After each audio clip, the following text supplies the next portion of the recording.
Monsieur Bouyoya, bonjour. Bonjour. Qu'est-ce qui vous a convaincu de vouloir succéder à Abdou Diouf en tant que secrétaire général de l'OIF? D'abord, comme vous le dites, ce poste est ouvert. Deuxièmement, mon pays est membre de la francophonie. Troisièmement, je connais cette organisation. J'aurais servi déjà dans les fonctions d'envoyé spécial sur le terrain, d'experts pour réfléchir sur un certain nombre de problématiques. Alors, ça c'est un. Deux, je crois que mon expérience à la tête du Burundi pendant 2 mandats, dans des conditions difficiles, où j'ai dû m'engager dans des réformes fondamentales, la paix, la démocratie au Burundi, l'unité nationale. Mon expérience à la tête, donc au service de l'Afrique, au Soudan, au Mali, tout cela fait que j'estime légitimement que j'ai l'expérience nécessaire d'occuper cette fonction et de porter haut les valeurs de la francophonie. Avec quels objectifs? L'objectif est, de poursuivre et parfaire le travail extraordinaire fait par les secrétaires généraux Boutros Ghali et Abdou Diouf, ancrer la francophonie dans son identité linguistique, culturelle, dans ses valeurs de paix, de démocratie, de justice, de bonne gouvernance, faire de la francophonie une organisation internationale qui a sa place dans le monde. C'est ça qui a fait jusqu'à présent. Et puis aller plus loin. Aller plus loin, notamment mettre en œuvre cette idée de francophonie économique, que l'espace francophone soit un espace d'échange économique.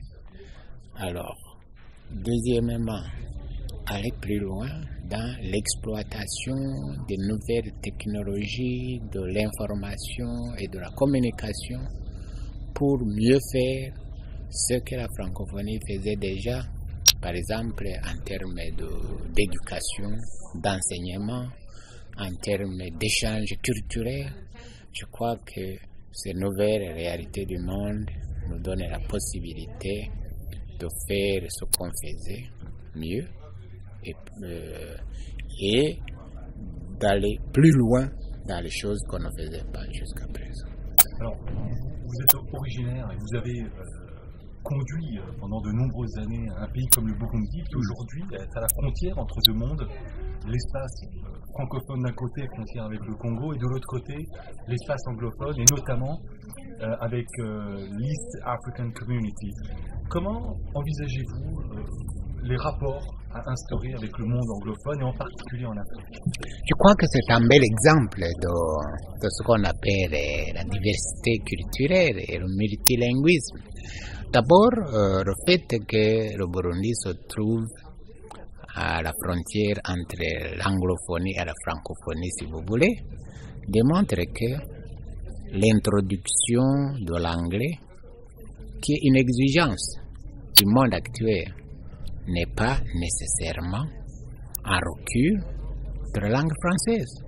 Dans mon pays, par exemple, les jeunes aspirent à apprendre l'anglais parce que c'est nécessaire, parce qu'il faut travailler avec le Kenya, avec l'Ouganda, la Tanzanie.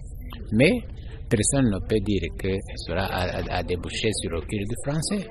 Le français reste la langue une des langues officielles du Burundi, la langue de l'administration.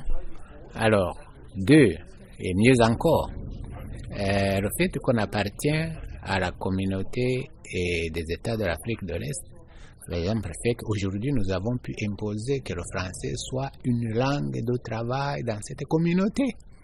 Donc, que les Kenyans, les Tanzaniens, les Ougandais doivent aussi apprendre cette langue. Alors, mieux encore, il y a à Bujumbura, rattaché à l'Université du Burundi, une institution dont le rôle est d'enseigner au français aux étudiants qui viennent des pays de l'Afrique de l'Est. Donc là-bas, le français ne recule pas, il gagne. Et je pense profondément que le monde actuel est marqué par le multilinguisme en Europe, à commencer par la France. Tous les responsables parlent français.